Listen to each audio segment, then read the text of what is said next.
Takes a cold kind of woman to feel this kind of hate. Takes a tongue like a knife to tell lies this sweet. She knows every line of Shakespeare by heart.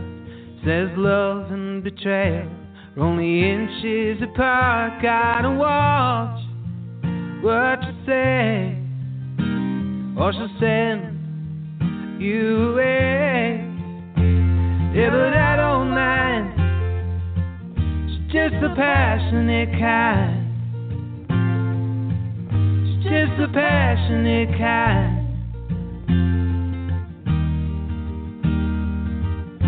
She's just a passionate kind. She's my Helen of Troy. She'll launch all the ships. The sorrowful angel with love on her lips. She's an unfinished symphony, Beethoven's 10th. She's the unknown Mary, Raphael never paid. And she would walk on the wire, live or die by the fire. Yeah, but I don't mind. She's just a passionate kind. Just a passionate kind.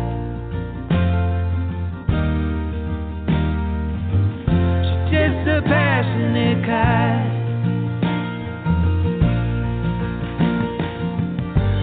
She never sits still. She never stays quiet. If she tires of you, if you won't try to hide it.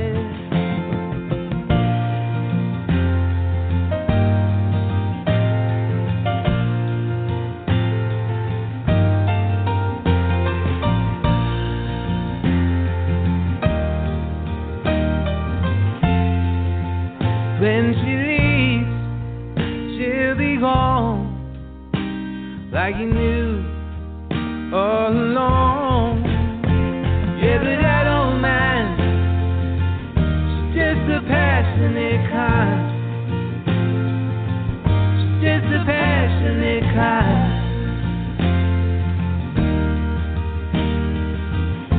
She's just a passionate kind. Welcome to Big Blend Radio with Lisa and Nancy, and it's me today, Lisa, sitting in, and you just heard Passionate Kind, the title track from the brand new album by singer-songwriter Clarence Bucaro.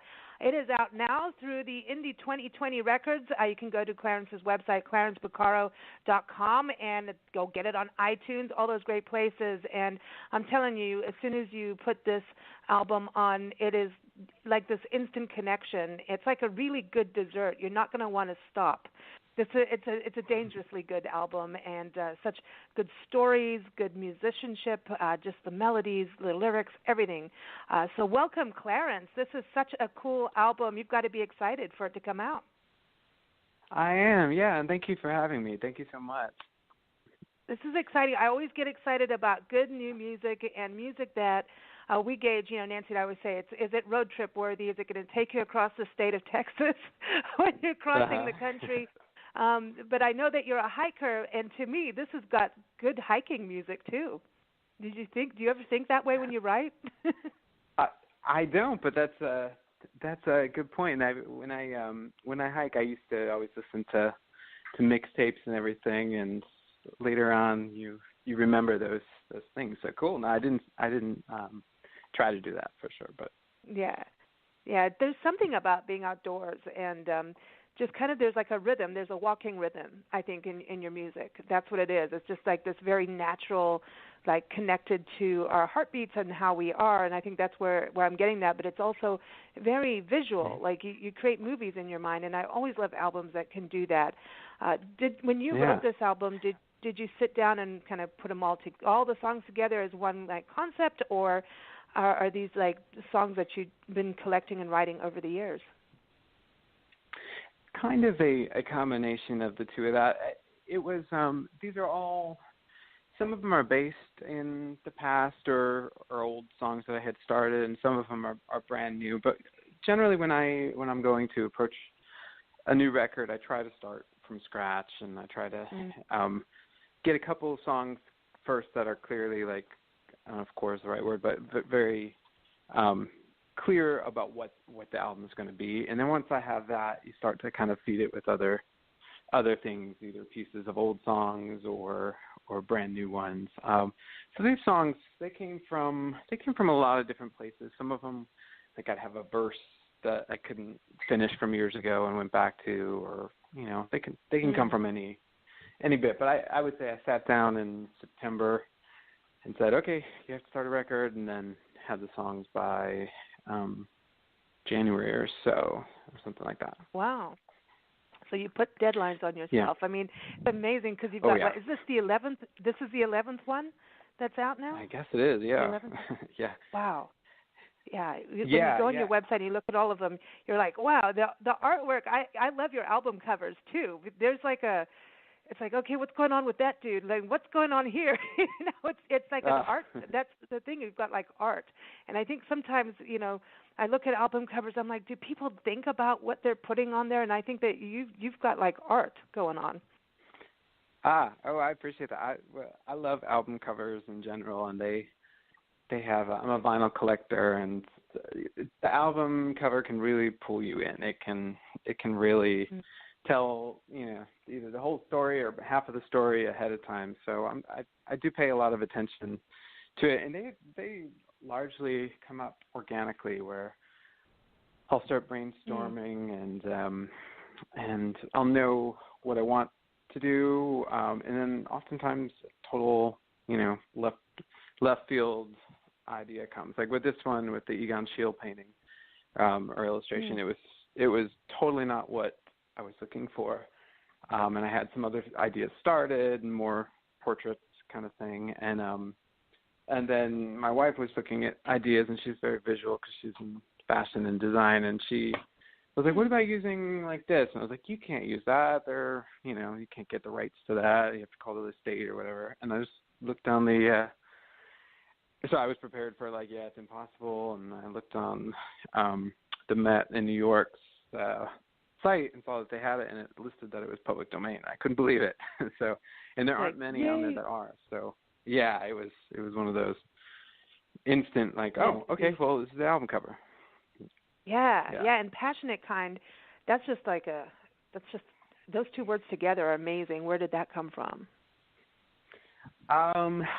You know, I can't exactly remember that. That one started as an old song, and it was one it was one from a long time ago where I had just the tagline basically, and it was, you know, meant to be about a woman who's very passionate and dramatic and highs and lows and all that, and it kind of disappeared, and I forgot about it. And then when I was writing songs for this album, I pulled out an old notebook, and in the notebook I found kind of just bits and pieces of a lot of different things, and I was like, oh yeah, that might be kind of cool. And at that time I was watching a lot of like opera and things like that, and there's always these very passionate heroines in all of the operas, from Tosca to Turandot, and all these, and Carmen, and all of the operas kind of had a really strong, passionate heroine at the focal point, and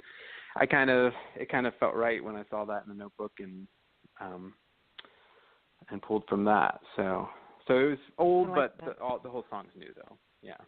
Yeah, and passionate, it's one of my favorite words, but I like Passionate Kind put together because, yeah, you're describing someone, but at the same time it's like passionately kind, you know, with those two words put together. I was like, I like this. I like this a lot. The album is, you really do, you're like a master storyteller. You know, you're listening and you're like, okay, and you do drift off into it. Like all of a sudden you're like, well, now it's at the end. What happened? Like, come on, I want more. It's like a really, really good book, you know. City of Light was one of my favorites on the album, and I don't know if it is because I'm a person who I know we talk about hiking. I know you've hiked the Appalachian Trail, and I want to talk to you about that because that's super cool. But we're like advocates to get people to take walks, and there's a thing about walking.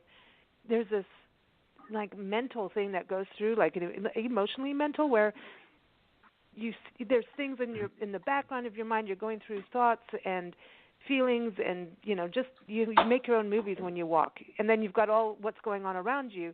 And to me, this is City of Light is a walking song. I don't know if that makes sense, but it feels like those kind of thoughts, like when you have those, like a solo walk by yourself. Yeah, like an introspective walk in a place. Yeah, absolutely. Yeah, well, the song came out of a couple trips to Paris, but the first time that I was there kind of playing, and I was playing a show, and it was obviously it's such an incredible, inspiring place, and it was kind of late at night, and I got done with the show and didn't know what to do, and I just remember I went back to my hotel room, and I was just kind of looking out, and I was feeling a little melancholy, and kind of looking out at the city and thinking of how much had happened there and how many inspiring pieces of art, pieces of literature, pieces of music have been done there, and got both sentimental and also overwhelmed by it. And then I brought that. I recently went back to Paris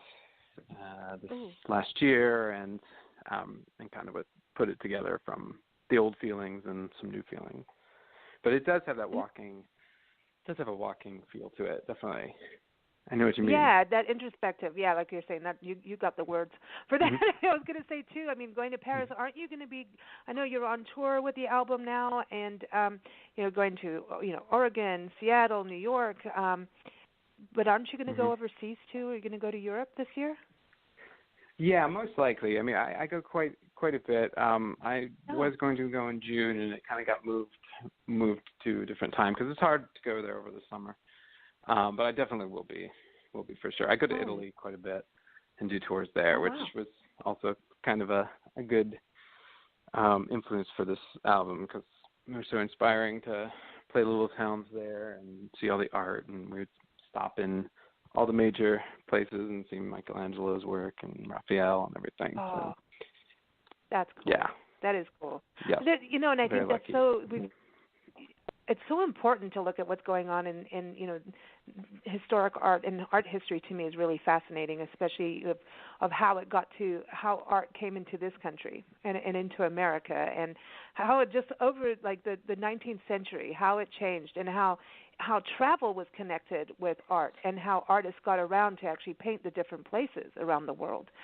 Even our national parks, the national parks, if it wasn't for some of the artists that went out to Yellowstone and Yosemite and rail transportation, I don't know if we'd even have a national park system right now.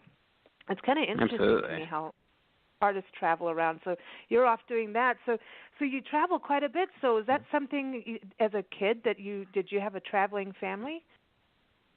No, not at all. I always knew I wanted to travel, but no, we didn't travel much at all. But we always read, and that was kind of my mom always said that she couldn't travel, but she was traveling in books, and I feel like that and music were something that at a young age made me want to see the world and travel, and I got lucky enough to be able to do it. Right on. And so music helps that. I mean, for sure. I know a lot of guys are like, hey, well, let's get into a rock and roll band because we can meet chicks. So change it up a little bit. Like, hey, let's travel. I think they go hand in hand. And so now Europe is a big deal. Do you travel to other continents, or is it typically America and then over to Europe?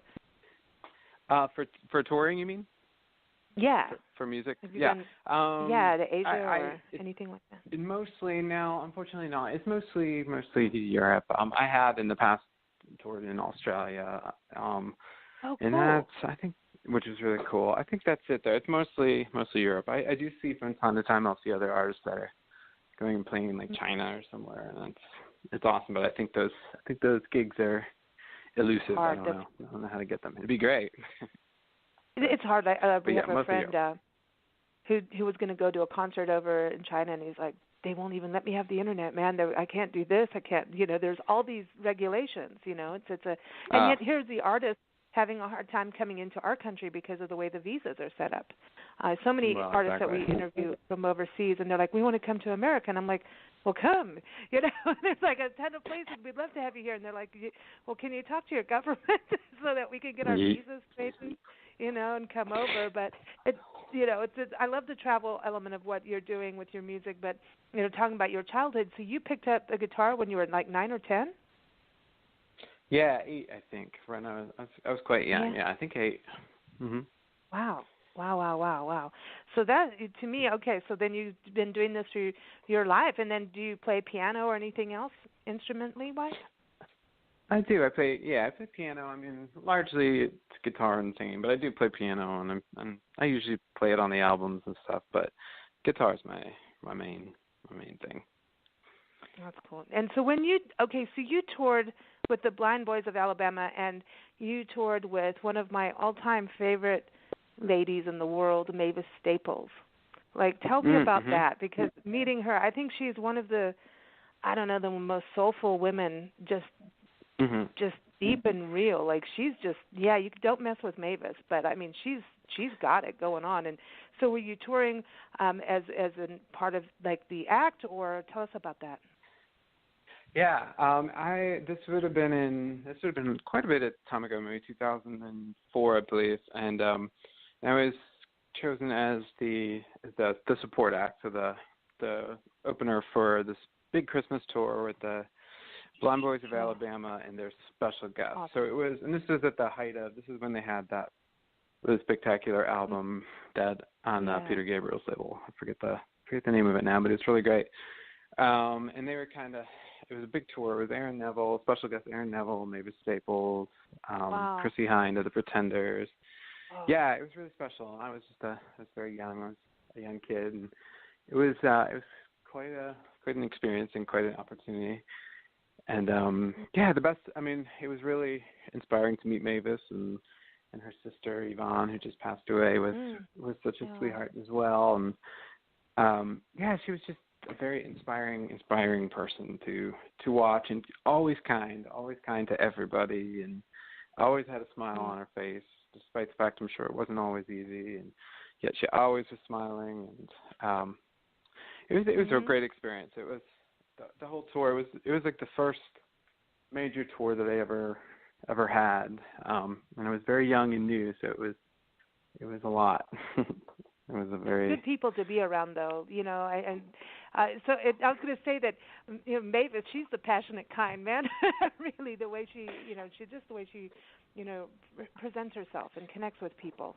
She's just one of those amazing, and just the way she sings, my God, like she's amazing. Yeah, they were all there. It was a very inspiring group of people, and like I said, because I was so young, it was very. It was a crucial moment for me, because I got to really be among people who I'd always looked up to, and kind of couldn't believe I was around, and to see how they interacted with people, see how they treated me, for example, and to see how they performed were all very important moments for me. And for you, when you listen to music, I feel like that just listening to the album Passionate Kind, that I'm just like, okay, what kind of music does he listen to? And to me, I just feel like you listen to just about everything. Like, you seem to have like an eclectic vibe. Yeah, it probably would surprise you. I listen mostly. I mean, I go in different spurts, but mostly it's classical and jazz, or mostly the things that play in my house. And then ever so often you go back to. This morning I listened to Van Morrison's Common One, and that used to be a favorite record of mine, but I hadn't listened to it in probably 3 or 4 years. So I have kind of the classics, the Dylan, the Joni, the Curtis Mayfields, Marvin Gaye, that kind of make their way in once in a while, but the regular go-to is Beethoven and Miles Davis and opera. I love opera as well. So. Yeah, and Van Morrison, I'm glad you brought him up. He's getting more and more into jazz too. He's like soaking it up. I think he's one of the best artists, and especially because him and I share the same birthday, so I'm just saying he's got to be the coolest dude on the planet, right? But I mean, every time I get him back, Who Drove the Red Sports Car, I think is one of the best songs ever written. Just like from the Bang. The thing about him, he was crucial, and actually to tie it in with, we were talking about the Appalachian Trail. I was not familiar with Van Morrison at all until I hiked the Appalachian Trail, and I had a cassette. This would have been 2001. I had a little cassette player that I would listen to music while I was hiking on the Appalachian Trail, and I was in a gas station in Georgia, and I saw a moon dance there, and I was like, oh, everybody always talks about moon dance, and I had never actually heard it other than, the main song I'd heard once in a while, but I'd never checked out the whole album, and that was kind of a big moment for me because it ended up being all I listened to the whole summer and the whole hike basically. And since then, it kind of there were years where it was just that was the main thing I was listening to all the time was Van Morrison, and from Beat & Fleece to obviously Astral Weeks, but particularly Common One and Beat & Fleece ended up being the ones that really, really, really got to me and really helped me see a little different idea of what you can do with music and how you can use your voice to really transport people different places. And it's the transcendence part of him. You know, he does. It's like, and I always wondered if he was in a transcendental meditation. And I was like trying to do all this research. Probably. On it, and he's just like, but he's like, I'm not telling anybody. I'm like, come on, I know you do. Yeah, but that's, his music does get you into that state. Hiking the Appalachian Trail, did you do it the whole thing, or did you, do different segments? Yeah, I did the whole thing. I started I had to do it fast. I was in college at that time, and I was I had gotten my professors to let me take my tests early, a couple weeks early, so I could grab a couple weeks on the way in, and then I had talked to the school about incoming in September, about starting a couple weeks late too. So I was able to stretch out a month basically, and then take the 3 months. So I had 4 months to do it, so I knew I had to go really fast, and so I did it all in 4 months, and I actually ended on September 11th in 2001. Oh, wow. So that was the day I finished and said, welcome back to society. Yeah, really. But, it's like, can I go back on the trail now? Yeah, that's what I felt. But yeah. So it took 4 months. Did you have a hard time going back into, like, I know that, you do meet people on the trail and things like that, and, there's places to stop, and so you're not completely disconnected from society. But did you have a hard time going from being out in the wilderness to suddenly being like a normal routine and just, how we live in society? Did you have a little bit of absolutely, and I think everybody does. I think it's you don't realize until afterwards how you're basically transporting yourself into an entirely different culture. Every single thing that your brain is doing is not going to be the same thing. It's not going to be applicable once you get back to normal life, because you're checking the weather. The weather becomes your primary thing. You're checking your water source. You're looking at maps. It's just every concern and worry you have all day when you're out hiking in the wilderness like that is a whole different world. So you really don't realize until you get back how complicated it is to go from one to the next. And then you miss it, and you feel like you've just done some incredible, amazing thing, and then you get back and you're like, and does it really matter? And you have to go through this whole mundane thing all over again as soon as you get back.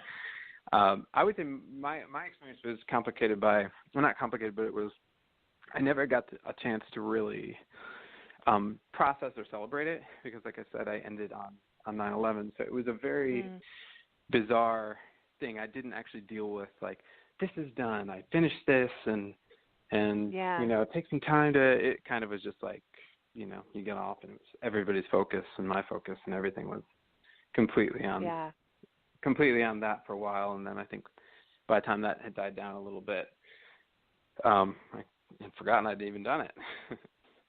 Oh wow, that's it's so sad, because I think there's something we battle with that. We go to national parks, and we're on a quest to go to every single national park unit in the country and in the USA territory. And there's now 418 now, because there's another one that's opened up in Missouri, I think. And that's a lot of them. And a lot of them are trails. There's like historic trails you can follow, like the Pony Express and all of that. But there's something once you're out there. We were on the road for 3 years, and we just got back to Tucson, and we've been home for 2 years, and very, very itchy-footed to just, but once we get out there, we have a very hard time coming back to society because we're both nature people and, grew up in Africa and all that. It's like, it's an odd thing, and I think what's so neat about being out there is that you are so in the moment. You're so focused in nature. I mean, otherwise, if you're out in the wilderness and your mind's not, where you're going to put your foot, you're in trouble. And there's that, I don't know, really heightened awareness when you're out there. And I think that's what happens with music. When you're performing or playing, you're in that zone. And if you break that zone, then now you're getting into the wrong note mode. You know what I mean? Then you've lost that vibe. Yeah, do you find that as well? Like when you're out in wilderness, is that live in the moment, that you're totally in a different focus, Yeah, it's just such a different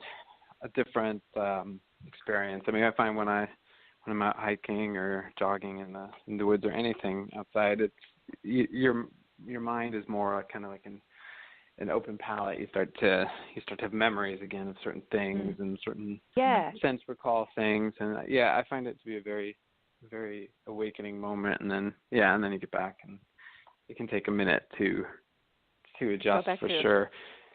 And then the phone rings, and then emails start, and all that good stuff happens. And well, society. That's the biggest thing. I mean, at the time, I think it would probably. At the time when I hiked the Demolition Trail, for example, there wasn't such a presence of your phone and all that in your life. So I think that would be a bigger juxtaposition now. Would be living without that. Although I guess people probably take their phones with them on the trail. I didn't even think about that and hiking. Whereas at that point, I didn't even have a cell phone, and so you're really tuning out and really getting out there. And then it was always. Nice. Then when you get into a town, it's only if your email and you have this, and it's a balance, I guess, right? It's about finding a balance. I feel like now, whenever I hike, and I have 2 small children, so they're usually hiking with me, and I mean, you can't see me, but I'm using quotations for hiking with me because it's a whole lot of stopping in this. So it's, if anything, now it's more the mental challenge is to learn to be okay with the fact that the hike, you don't know what the hike could be. It could be just 2 minutes of walking into a woods and sitting and waiting for people, or it could be, you don't know. And so that's part of the experience now for me, is to change my mind in that aspect. It's interesting. We went up, when we were on the tour, we went up to Santa Rosa area in California, up in the Bay Area, and Marin County. We were doing Muir Woods and Point Reyes National Seashore.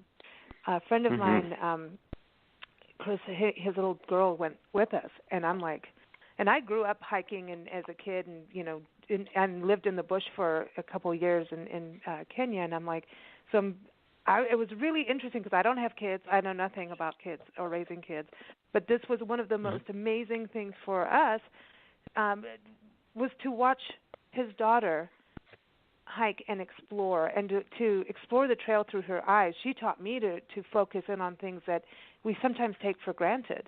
And just like, she suddenly, this whole area was a fairy forest, and, there's fairy houses here. And, we were just like, this was a whole different experience. And it was like emotional for me, because it was like, we really have to save these places. I'm like, that's it. Yeah, oh, absolutely. These kids, we need to take care of this for them, But to watch her just complete, there's innocence, and that when we lose that as we grow up as adults, and just to really experience it from her side, and to watch how she looked at slugs and how she looked at birds and flowers, and she'd go and talk to them, and it was, to me, really magical to watch it through her eyes. And of course, it changed for us what we're doing, filming and all this. It was like, okay, we have to throw everything we thought we were going to do on this hike out the window and change modes, but it taught us a whole bunch. So, do you find yourself in that position, looking at things differently, hiking with your kids?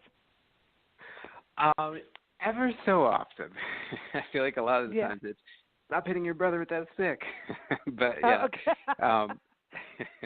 I'd say it's about 90% that, and then 10% we're like, oh, look at them looking out at the, at the view or this or that. But yes, to your point, yes, absolutely. I mean, it is really kids naturally gravitate towards nature, and there's so much about the parks and the park system in general. I mean, we go to as many national parks as we can, and we went to Mammoth Cave not too long ago, which is so cool, and it was just, those kind of events, what they cause for kids is a week full of questions about it and interest in it and talking about it, and that's such a good thing when it's around nature and around history, to have that be what occupies children's minds for for an elongated period.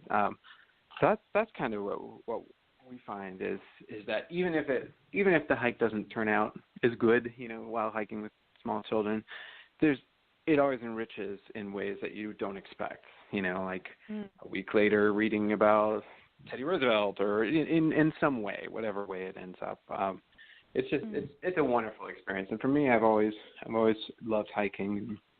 I've done a lot of it when I could, and when I used to tour, I would stop anywhere I could, and just go out and hike. And I've hit. We actually had just recently, my family had looked at the map of all of them, and we were like, should we try and hit all of the major ones, not accepting all or accepting some of the monuments and all that, to make it manageable. And we still want to be able to hit as many as we can. Yeah. For sure, it's such a wonderful experience for kids and for us, for grown-ups. Yeah, we all become junior rangers. Yeah, it's interesting too, because when you're talking about the Mammoth Caves, we're hoping to do that this year. We're going to be going up. We're going from here to Springfield, Kentucky, because we have to discover the Bourbon Trail. Apparently, that's part of our our must-do things. But we're going to go to Mammoth Cave, and then Lincoln's, right? Lincoln's birthplace, and all of that. Yeah, we're going to do Natchez Trace, and there's a guy who just hiked that through, and I was like, it's crazy, because this hike is like you're hiking where the buffalo actually created these roads, but they're like tunnels where they used to all go through back in the day, and I'm like, that would be super cool. On the Natchez Trace. Yeah, that's. I want to go see that. So you've been out there to the Natchez? Ooh. I have, yeah. Very recently, actually.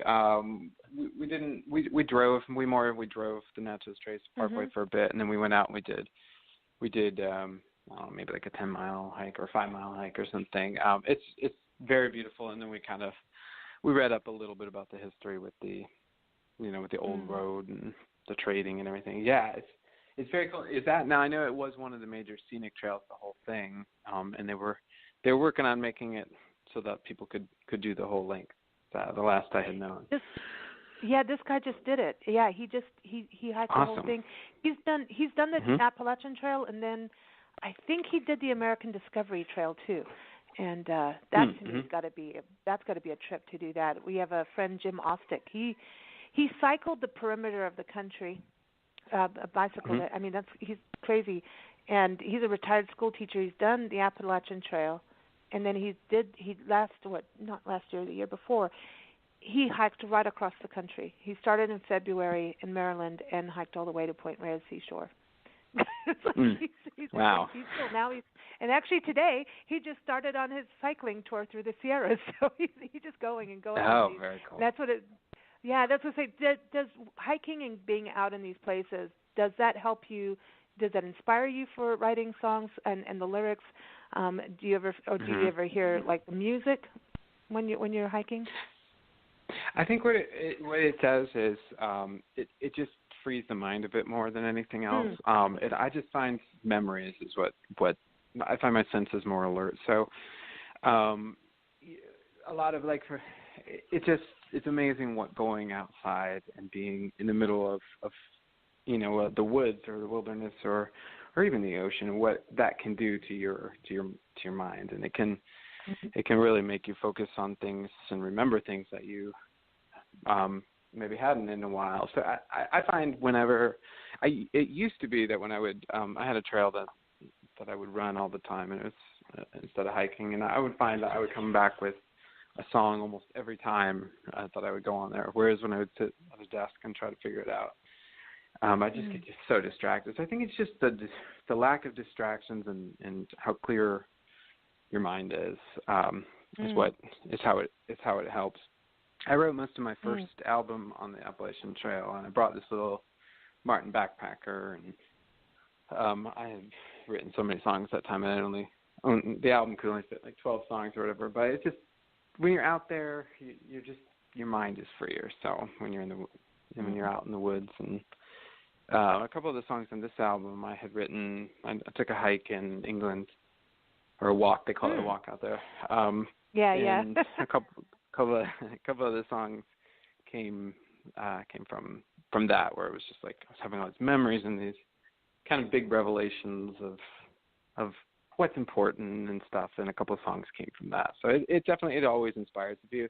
If you have writer's block, which I never have, but if you do, it's definitely something to get you out of it and get some new senses in there.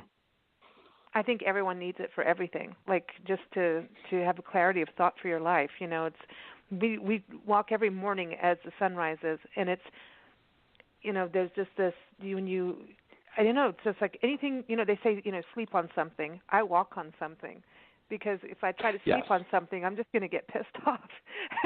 I'll be awake. Yes. You know what I mean? It's just not going to happen. It's exactly. restless. But when I walk, there's this amazing it just feels like you're walking as everything's waking up, and there's this life force that and then all of a sudden you realize, like, things are waking up, and even if you're going through some kind of troubles in life or whatever it is, it reminds you that things are still alive. There's this, I don't know, it's just everything's alive, and it gives you this, I don't know, you can just get right to the point without all the garbage that comes through, all the monkey mind chatter, all of that stuff that we do, and it's such a good way to start your day. Which songs were written off of your walk in England?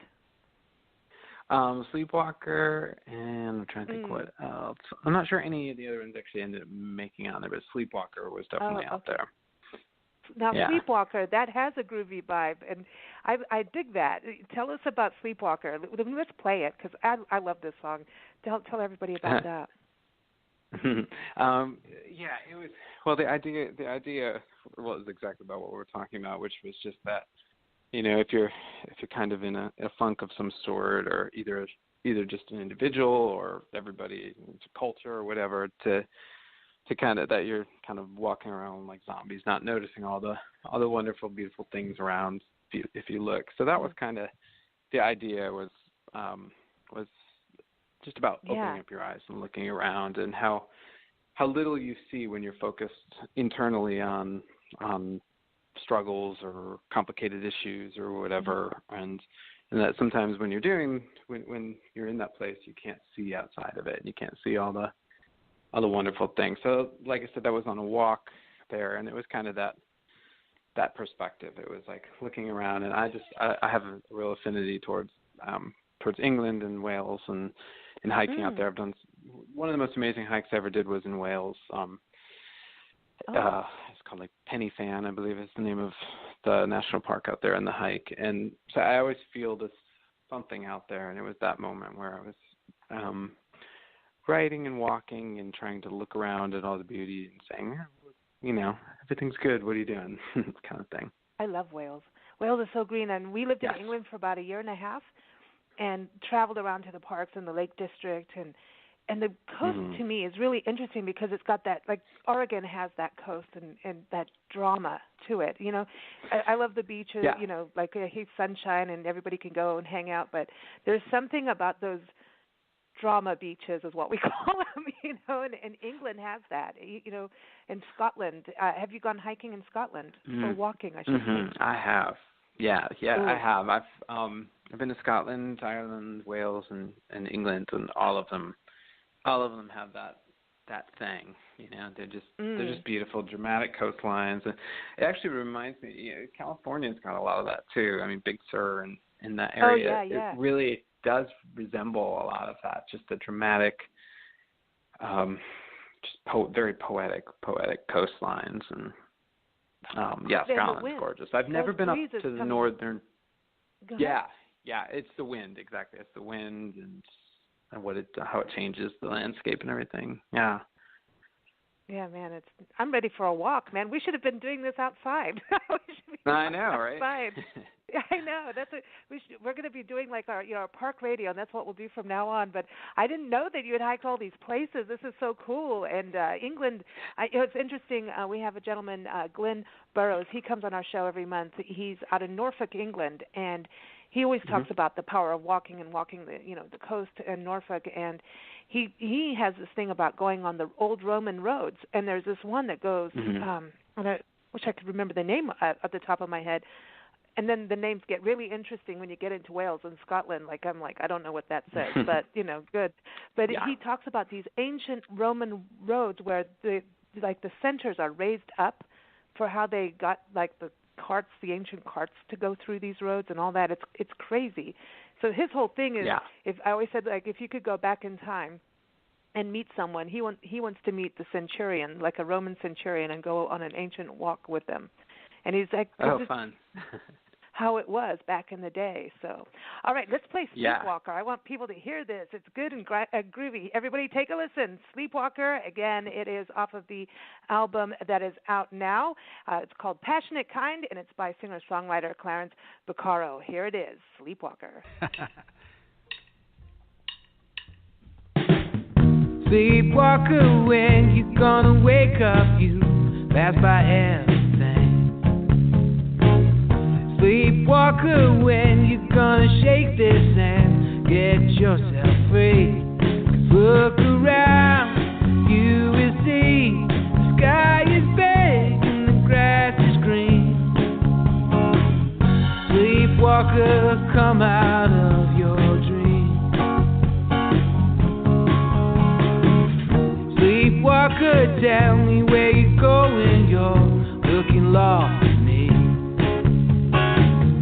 Sleepwalker, hear the wind blowing, the world is showing spring. And there's a hole in your soul, but it's a place where things can grow. Sleepwalker, come out of your dream.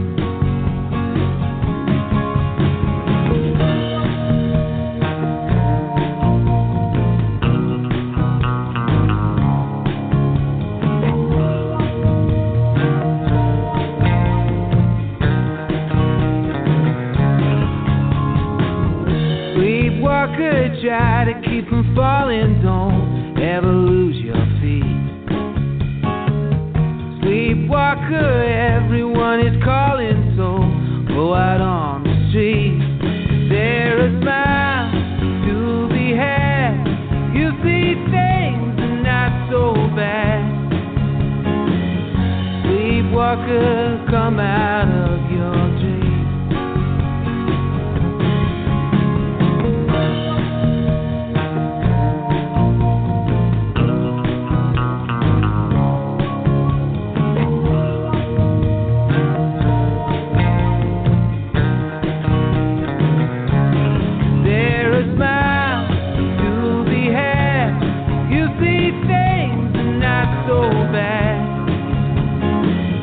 Sleepwalker, come out of your dream.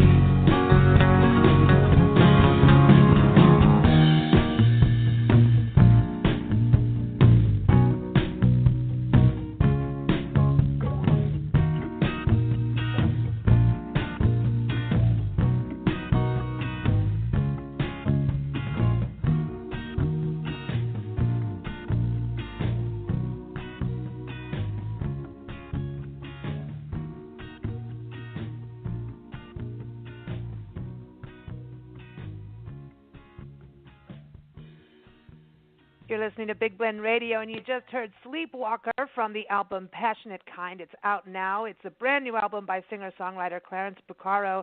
Go to his website, clarencebucaro.com, or go to iTunes.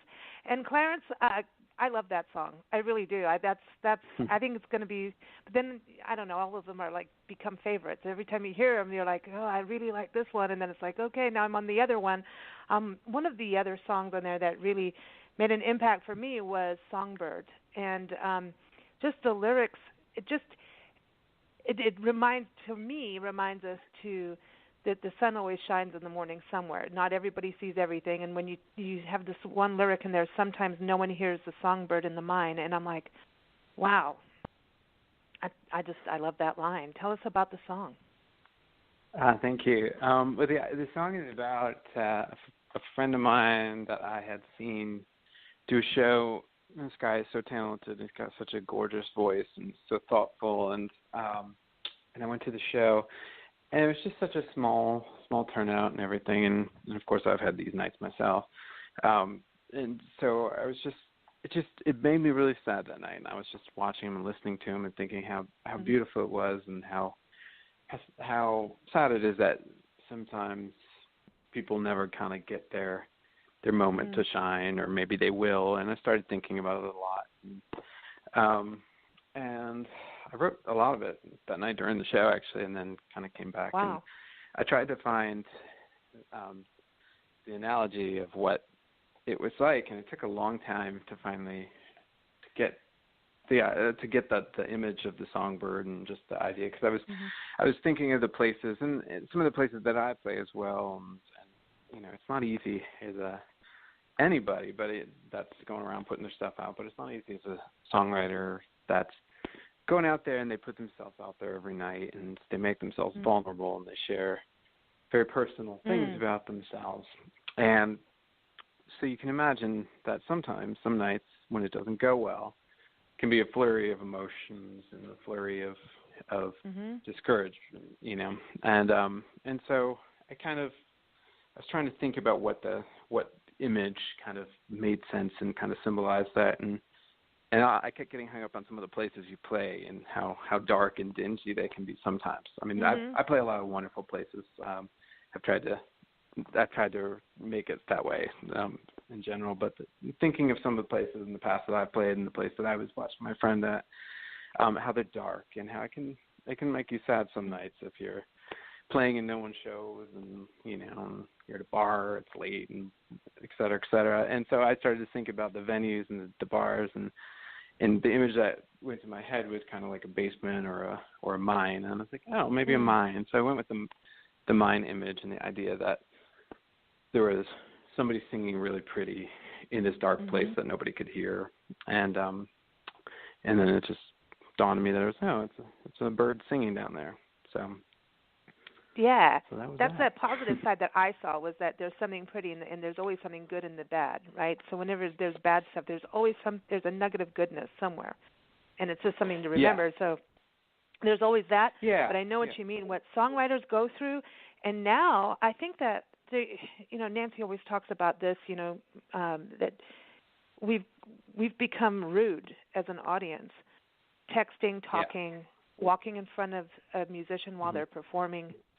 Back in the day, if you had to go to the bathroom, you sit tight until the song is over, or the entire show is over. You don't. You know what I mean? There's this. We need to grow up as an audience. That's all I have to say about it. We really do. Yeah, I get what you're saying. Yeah, I mean, I think the fan in general has kind of changed, and I think that I have the luxury and not luxury of having been around a while and having 11 albums out. My first album was out in 2001 or 2, before there was the digital age, before there was the Napster wasn't even out there yet. Nonetheless, this accessibility that people have to, and the oversaturation with the market. So I think the fan has really changed a lot, and I think they expect more. And I'm not sure it's that they expect more music, or if they just expect, their expectations in general seem to be a little more out of everything. Like if it's not giving me really, really great tunes right now, then then it's not. Then it's displeasing to them. So I think the fan has changed a bit, and I know I have as a fan. So I'm sure. I used to, when the new album would come out, and I was a kid, I would get my allowance money and ride my bike as soon as the album came out to the record store and buy it and everything. So we're very different. It's all at our fingertips now, and I think that causes some of those things. We've become an instant society. Everything's on instant. It's like I almost call it the microwave society, which means we're microwaving our brains as we do it. Sure are, yeah. Yeah, it's like it's everything now, and that's, I think, one of the most important roles of the arts is to stop us from being that way, to sit down, just sit down and listen or view, think, open your mind. And the arts always tell us what's going on in the world. That's the other thing about art, right? And music and books, especially in like good historic novels that tell the truth of history, but paint that picture of what it was like back then. If we didn't have the arts, I don't know, man. It would be kind of crazy and freaky, to me. The arts, we need it just for our own souls to learn how to breathe again. And that's. And especially if you're in a mine, you got to breathe, man. And I love that because when you think about some of the best art has come from, I don't know, some of the best experiences I've had are those small, intimate gigs, and sometimes you have a better connection with the audience at times. I've done some singing, songwriting in the past, and I don't know, sometimes those smaller gigs, you just get to connect with the audience better. I mean, what do you think when you tour? And do you tour with a band when you go out, or are you doing it solo with your guitar? You just solo right now. I have toured with the band as well, but just kind of for economic reasons, it's become just a kind of grab a guitar and go out and do it. But yeah, I think I found that you. Sorry, I got distracted. What were we talking about again? Oh, is that about that being in the smaller gigs, like connecting with the audience better if it's smaller? Yeah, I feel like it goes both ways. I mean, some of the experiences that I've had from, for example, the fan level that were the most meaningful were like you say, in a small setting. I remember when I lived in Columbus, Ohio. I went to the show at the local college cafe with this African artist named Bucaro, and he's huge in Mali, huge international artist. But nobody really knew who he was, at least not that night in Columbus, Ohio. And for me, the night, I'll never forget the night. It was just so special to be this close to something so incredible and real, and to be one of the few people sharing it meant a lot to me, And I actually thought about that when I was writing this song. I thought about my experience from that side. And then as from the stage level, I've had some shows where it's an intimate night, just a couple of people that are very special for sure, and where you're able to open up in a different way, or maybe try some things out, or maybe just have fun in a different way some certain nights. But there's also, and I've also had those nights where you're sitting up there the whole time while you're playing, and you're thinking, what am I doing? So it kind of goes it goes all that way. I'd say my best experience, just to share a little anecdote that's pretty funny, was I did a house concert. And the house concerts, if you're not familiar with them, are you go to somebody's house and they bring their friends and stuff and sell tickets, and you're basically just playing in their house. And it's something that I don't do a lot of them, but I have done some of them at the course of my career. And they have this potential to be extremely special or extremely uncomfortable. And there's no in between. It's one or the other. And the one that I had at one point that always will stick in my mind is kind of the go-to one that I talk about or think about when it's like a show where nobody shows up and you're wondering what's going on. I did this house concert and nobody came except the guy who was opening up for me and the host. So it was obviously that's a whole different story. It's something, I don't know, maybe it was a baseball game or something, who knows, but whatever the case, can you imagine playing in somebody's house just for the guy who lives there and the guy who is supposed to open up for you? So it's like a jam session time. Well, yeah, it was like, get me out of here. And I kept thinking the whole time of the poor opener who's like opening for what? So there's definitely a whole spectrum of things. And I think from the fan level, some of the best nights can be in those intimate situations, and also from the artist level, some of those nights. Sometimes you just need to let go of just let it be, let it flow. And it's interesting. I mean, I'm glad you talk about this, because I think it's important for us as the audience to understand what a musician and a performer goes through, because it's rough. I mean, and the traveling, if you're on tour, it's like in taking equipment in and out.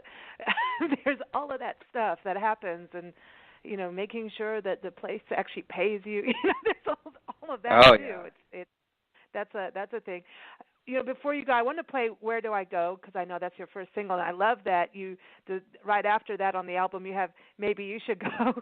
It's a good. I love those two together. That's awesome. But tell us about "Where Do I Go," and then I have a walking question for you. Go figure. Okay. With that song actually it's a great tie into what we were just talking about with "Where Do I Go," because the impetus for the song was one of these kind of shows, and it was one of these shows where there was not a good turnout. It was like, and actually that was a baseball game. I mentioned baseball, and there was a baseball playoff game or something, and I just remember after the show having this feeling of like, okay, well, where, what next kind of thing, and it just kind of mirrored how I feel right now, just with our culture and our situation in the world, and I think a lot of people kind of, at least in my community, everybody just kind of feels a little aimless and a little at need for some direction or something real and something nourishing, and we're not getting it. It's not. These are somewhat frustrating times. Yeah. It's a rough time in this country right now, and it's not just here. Yeah. Like, that's, I think, what's hard about it is when you look around the world. It's like an epidemic of craziness. I don't know, but people are feeling. It's listlessness almost, like there is that, and it's like, okay, something has to give. That's how I feel, like something has to give. Like I feel like something's going to burst somewhere, I don't know. Yeah, I mean, there's has to be pushed towards something. I mean, I feel like our current times are representative of this bubble that's been getting bigger and bigger and bigger, and now it's just as clear. I think it's at the most easy to recognize place right now, which means it either goes one way or the other on all ends. But it's clear, like it's clear what we've pushed ourselves to as a culture, as a world, et cetera, both culturally, politically, everything seems to be at this point where it's like, okay, we really, what's going to be. We see what we are now. Everything's a clear reflection on who we are, what we are, and now what are we going to do with that information? Because before I felt like we lived in a little bit of the slow frog in a pot situation where we started to focus. We're not focused on certain things, and we're headed down a path, and maybe didn't see what was really the bigger picture of how we were developing. And I feel like we're at this point where we need to figure out what our true direction is in general. Because I don't know, everybody I know is just angry and frustrated and yelling and on their phone all the time, and so that's what I was saying. It's like an epidemic. It feels like there's weird things happening in businesses, politically, to the land, to people, and people are going through so many things, and I just see it as all the same thing, but even though it's a different circumstance, if that makes sense. Like everybody's, it's just like something that it's like we're all sharing this, and that's the thing to hold on to, that we're all sharing this. All of us. Yeah. And that means that we can change that to a better, you know what I mean? It's like, okay, if we're all sharing, then we need to realize that, and you can't cut your arm off and hope that, somebody else will help. I mean, we're cutting our arms off every time we don't reach out, you know what I mean? We're just cutting ourselves into a little box, but at the same time, no matter whatever we do, we're hurting the other person or a piece of land, or you know what I mean? But we're just all connected, and until we get it, that's part of the hope, I think, that we realize that. Nancy always says that when aliens really do come down, then everybody will get it real quick. Oh, yeah, that's too. That's funny. Here. Yeah.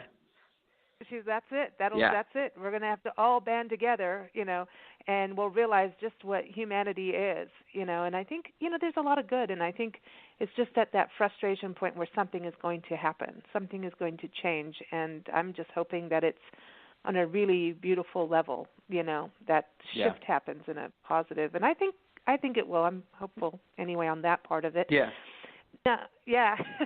We got go for a walk, everybody. That's the thing. To me, that's the importance to see those things that we do have around us, and we are connected. I mean, we're related to trees. Our DNA is in there. Their DNA is in us. So, Yep. There we are. Agree. Trippy time. Okay, so your question. Okay, so we have our little 1 hour walk Facebook group. We're getting people to at least take a 1 hour walk once a week. If everyone can do that, life will be so much better. It's good for your body. It's good for your soul. It's good for everything, and your energy, your breath. If you could take a 1 hour walk with anyone, alive or passed on, who would it be? And where would you take that 1 hour walk? And what's the discussion going to be? Because that's that thing where you can, expand your mind with the right person. Yeah, I think it would be with my favorite writer is Leo Tolstoy, and I think it would be him. I find him to be one of the most fascinating people out there from his books, but also he started his own kind of his own sect of religion, and he was first vegetarian in Russia, one of the first, he made it a movement. He was just a very interesting and wise man, and I think he's kind of one of those guys that I always go back to and think how amazing it must have been to have just a conversation with him back in the day. And I know that he was thought of in those times as a prophet and a sage, and that people would go to him and would hope for his blessing, and he inspired Gandhi. He and Gandhi were writing letters back and forth to each other and on nonviolence and how to deal with it in England in India with England at that time. And I think it would be him. And I think I would just listen, just ask him all the. Yeah. I wonder if Gandhi influenced him on the vegetarian thing. With the Hindu, I think so. I mean, he had this. Leo Tolstoy had this moment where he just felt a little empty, and he kind of turned away from a lot of his literature. And it was after this his second big novel, Anna Karenina, and he went and he started to question a lot of things from the church and the order of the church to his landowners and serfdom, and he freed all his serfs and started to wear peasant garb and walk around with them, and he was studying all the deep philosophies of the world, including Hindu and ancient Taoist things, and I think that was one of the reasons that Gandhi was just a young guy at that point, and I believe he was in prison, and he wrote a letter to Tolstoy, because Tolstoy had all these followers, and what he was doing, he had all these schools set up around Europe at that point, and so there's this famous letter to a Hindu that he wrote to Gandhi about how to deal with nonviolence, and I wonder about the vegetarian thing. I mean, I don't know. I wonder. I'll bet it was tied to that. Come to think of it, I know it wasn't common at that point. Certainly not in Russia, but. Wow. I had no idea about that. That's fascinating. Now I'm gonna have to go. When I was I would say from when I was 10 or so, 9, 10, I got really deep into all those kinds of books, like Tolstoy, everybody, Missioner, all of them. And then I had to reread them again, and I'm going to have to do it again. 'Cause you know what I mean? You go through those cycles, and now you've got me inspired to get back into that, because, that's fascinating. I had no idea about him and Gandhi. Just totally went out of my mind about that. Yeah. It's so enriching. I've recently went back. I started a book club with my mother. It's a 2-person book club, but we went back Cool. and we're reading all of the classics, for the first time in years, and it's such a different experience when as you're older to really read these books and to understand why they were so powerful and what they mean. And we've read some amazing ones. We've read War and Peace and Don Quixote and Moby Dick and all sorts of amazing ones. And they've been, each one of them has been such a part. Yeah. Man. And Tolstoy, do you read Michener at all? Yeah, Tolstoy and Leon Uris. I was into Leon Uris. He was like a mainstay, and Taylor Caldwell. Have you read any of Taylor Caldwell's books? No, I'll have to check it out. No. It's India. She goes into India, and I mean, it's just I got it because I don't know. Growing up in South Africa and Kenya, and England, that I don't know. I was really always fascinated with India, and I need to go there. And it's just I don't know. And it's always interesting how the colonial thing happens. And I mean, it's still going around. It's still there. Colonialism is still there. It's just kind of, still everywhere, it's a right? weird thing of how that happens. It's just bizarre to me. It's just I don't know how. It's just interesting how people start moving into another country and changing people, and it's just interesting. It's that cycle, and maybe that's part of what's going on now. It's like I think the old cycle are leaving, and you can't have a cycle end with being. It goes through that rusty part of like no, I don't want to end, and it's like it's time for you to go now. And so then we'll have a more peaceful, more enlightened, open cycle, if that makes any sense at all. It does. That's absolutely. Yeah, you read all these, historical novels and these books. It just makes you realize, like, these changes we've had over the years, but we do it in different ways. We do the same thing, but in a different outfit. And I think that we're getting to that part of eventually the road ends, and that cycle. So I'm hoping that's where it will go. But where is that walk going to happen? Where are you going to go to Russia? Well, I gotta go to Russia. Hey, why not? Why not? I know I've been there, but I've not been to I've been to St. Petersburg and Moscow. But he was kind of he has an estate somewhere outside of there. I guess I can go there. Go walking. I haven't been there. That's the other thing I want to do is go to Russia because I was all into that history. And I remember when I was in high school, I dated a guy just because he knew Russian history. Like it was like the craziest thing. Everybody's like, "Why are you dating him?" Because we can talk about Russian history. Learning. It's the weirdest thing. But anyway, But listen, Clarence, congratulations on the new album out. Everyone, Passionate Kind, go get it. Go to ClarenceBucaro.com. Go to iTunes. It's out now. Also keep up with his tour and make sure you go see him and be a good audience member. Put yourself on down. Came clean on that. Just say that. But anyone, go to his website, ClarenceBucaro.com, and he's on Twitter, Instagram, Facebook, so you can follow him on there as well. And we're gonna play the song now. Where Do I Go? But I want to give a shout out and obviously thank you, audience, as always. We love you here on Big Blend Radio. Our shows air Monday through Thursday at 4 p.m. Pacific Time, 7 p.m. Eastern Time, Fridays and Sundays at 11 a.m. Pacific Time, 2 p.m. Eastern Time. You can listen live or you can go and listen on demand. All the links for all the outlets are up on BigBlendRadio.com, and the schedule is up there too. But I want to thank our sponsor. They're really cool. National Parks Arts Foundation. This organization is incredible. They put artists, poets, musicians, writers, filmmakers. If you're in the arts, you've got to check this out. You can go stay in a national park unit all around the country for a full month and do nothing but create. It is the coolest thing, and some of the artwork actually ends up into the National Park Service art archives. It's a really good thing for your resume, your portfolio, and just one of those amazing experiences. We interview the artists and musicians all the time on Big Blend Radio, but go to nationalparksartsfoundation.org. They always have new opportunities happening, and the best thing to do is sign up for their newsletter because it all works on grants. So when there's an opportunity, you need to jump on it and submit. So I'm just saying, Clarence, I think you should go on one. I think you should go hang out in a national park for a month. That group sounds great. You know they allow they have one in Hawaii, and actually at the volcanoes. I'm just saying, but this one's safe. This one's safe. but your whole family can go and stay, believe it or not. They actually have residencies for entire families. Yeah. How cool. They put you in a house. That sounds amazing. I got to look that up. That sounds like an awesome organization. Dude.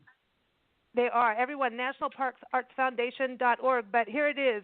Where Do I Go? It is the first single off of the album. Again, it's called Passionate Kind. Thanks so much, Clarence. Thank you. Thank you so much for such a wonderful conversation. I appreciate it. Awesome. It was a fantastic conversation, and it's an awesome, awesome album. Here it is. Where Do I Go? Thank you.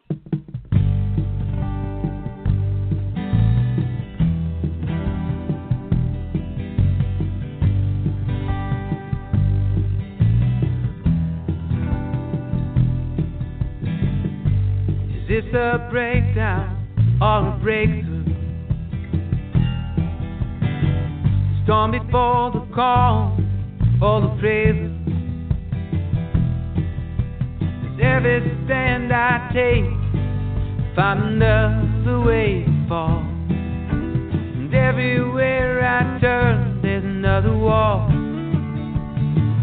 Lord, I know I only talk to you when I'm down. Could you help me turn this thing around? Give me a sign, make it clear. I gotta know, where do we go from here?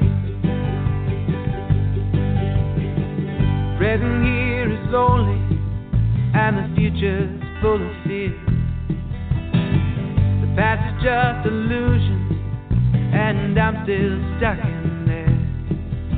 Today I need a change.